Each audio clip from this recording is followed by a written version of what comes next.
Okay, dear student, let us proceed.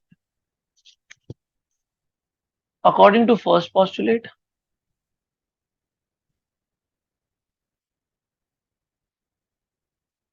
electrons revolve around the orbit, around the nucleus in circular orbit, and the necessary centripetal force is provided by electrostatic force of attraction between the positively charged nucleus and the negatively charged electron. So F E is equal to Fc. Fe is K Q2 upon R square. This is mv square by R. Dear students, K is as it is. Q के जगह पे I'm going to write Ze. Ze मतलब charge of nucleus. And E matlab charge of electrons. R ka square will be R just like mv square by R. Okay, this R and this one will cancel out. So I'm left with Ze square. K ke jagah pe as it is, R as it is, V square will be here and this will be written as M. Correct? Chalo. Dear students, same thing you can go ahead with the second postulate. According to second postulate, okay, I can say that electrons revolve only in those orbit for which the angular momentum is an integral multiple of h upon 2 pi. So L will be nh upon 2 pi. L के जगह पे I'm going to write m vr is equal to nh upon 2 pi. Can I write v as nh upon 2 pi rm? Equation 1, equation 2. Okay, if I do squaring on both the sides, it will become n square h square 4 pi square r square m square will be equal to v square. Let us call this equation number 3. Okay.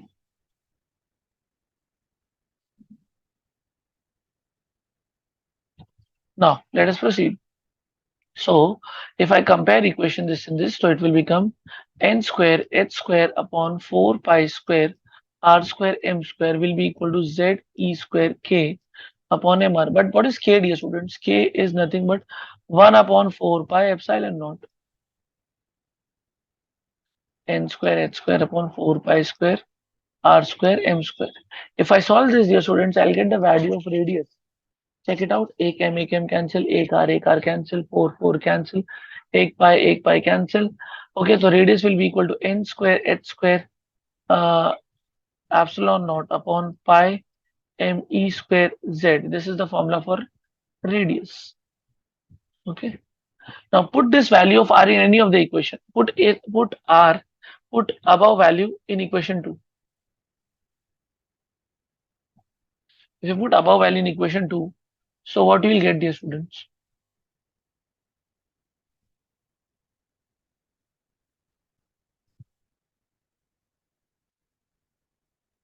You will get this as V is equal to NH upon 2 pi M. R के जगह पे you're going to write what?